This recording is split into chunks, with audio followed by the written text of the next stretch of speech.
PM किसानचा हप्ता दिवाळीपूर्वी की नंतर? मित्रांनो, केंद्र सरकारकडून दिवाळीपूर्वी शेतकऱ्यांना खुशखबर मिळणार का? तुमचा पुढील पीएम किसानचा हप्ता दिवाळीपूर्वी येणार आहे का दिवाळीनंतर? आज आपण या व्हिडिओमध्ये सविस्तर जाणून घेणार आहोत. कारण सध्या राज्यातील शेतकरी सगळ्यात जास्त प्रतीक्षेत आहे.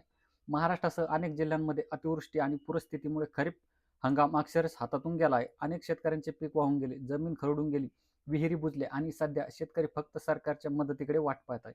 अशा परिस्थितीत केंद्र सरकारकडून पीएम किसान हप्ता ॲडव्हान्समध्ये देण्याची मागणी सुरू आहे.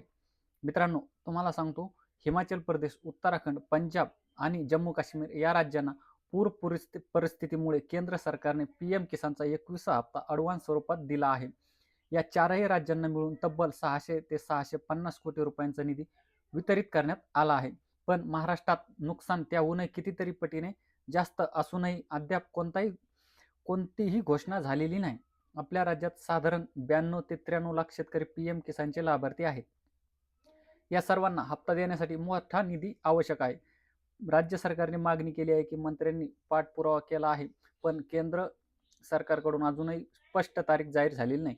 आता प्रश्न असा आहे की दिवाळीपूर्वी हप्ता मिळणार का? तर सध्या बिहारच्या निवडणुका सुरू असल्यामुळे आचारसंहिता लागू आहे. त्यामुळे जर महाराष्ट्राला पूरग्रस्त राज्य म्हणून स्पेशल परवानगी मिळाली नाही तर हप्ता 14 नोव्हेंबर नंतरच येण्याची शक्यता आहे. याचबरोबर देशभरात 29 लाखांहून अधिक शेतकऱ्यांचे खाते संशयास्पद म्हणून तपासत आहेत. कारण एका कुटुंबातील 2 सदस्य लाभ घेत असल्याचे अनेक ठिकाणी आढळले आहेत. नवीन नियमानुसार पती पत्नी आणि 18 वर्षाखालील मूल हेच एक कुटुंब मानले जाईल आणि त्या कुटुंबातील फक्त एकालाच हप्ता मिळेल. म्हणूनच काही लाभार्थ्यांचे फिजिकल व्हेरिफिकेशन सुरू आहे. जर तुमची ई-केवायसी बाकी असेल तर लवकरच पूर्ण करा. तुम्ही OTPद्वारे ऑनलाईन केवायसी करू शकता. बँक खाते आधारशी लिंक असणे आवश्यक आहे, नाहीतर हप्ता थांबू शकतो. तर एकंदरीत पाहता दिवाळीपूर्वी हप्ता येण्याची शक्यता अत्यंत कमी आहे.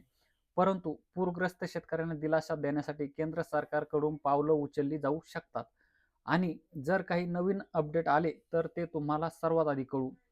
म्हणूनच मित्रांनो, चॅनलला सबस्क्राईब करा, जेणेकरून पीएम किसान आणि शेतकरी योजनांवरील प्रत्येक अपडेट तुम्हाला वेळेवर मिळेल. धन्यवाद.